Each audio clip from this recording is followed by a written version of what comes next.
I had just started getting into drinking, but barely. Like I had only had like 2 beers. I didn't even drink on my 21st birthday. I was a late bloomer, as we say. When I turned 25, my grandmother passed away, and I had already started kind of experimenting, and she was my rock. Like I love my mom to death, but my grandmother took me to all my auditions. She literally was everything to me. So when she passed, I just nosedived into the bottle, and I found cocaine literally the night that we shot the video for the song The Call. My call time was 2:30 in the morning, wrapping at sunrise, and I was exhausted. And my friend at the time, who's no longer my friend, was like, dude, try this. It'll wake you right up. And I was like, I don't know, man. I don't mess with that. She's like, just trust me.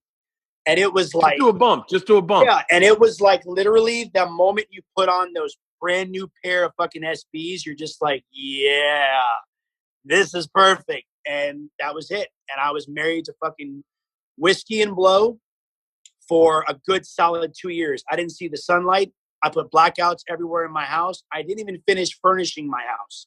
I was so about the party life. And next thing you know, it started to fucking go into the live performance. I had red Dixie cups on stage. People thought it was water. It was just straight Jack. Nobody knew. I was hiding it from my bandmates. And then finally, we were in Boston, and we had a day off, and we were supposed to throw the pitch out at the very first game of the season. And the night before, we all said, cool, we're all going to be there. We'll all go show up as a group. I partied that night, slept in. I told my tour manager, I'm not going. He said, I'm not in it. You got to talk to your boys. And Kevin, who's the oldest member of our group, broke my door down, tried to get into my bedroom, but I had it double bolted. We exchanged words. I wanted to quit. I said, fuck this. You guys don't know me, blah, blah, blah.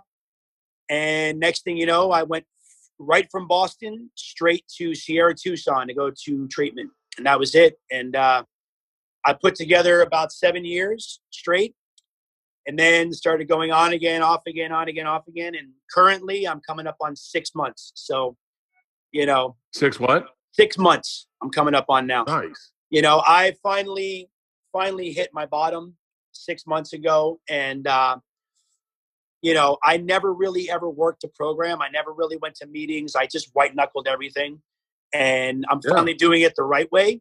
And it's so wait, what's the right way? Like, what's the right way? Because I mean, I think everyone that knows me that listens to me probably goes, Bert drinks too much.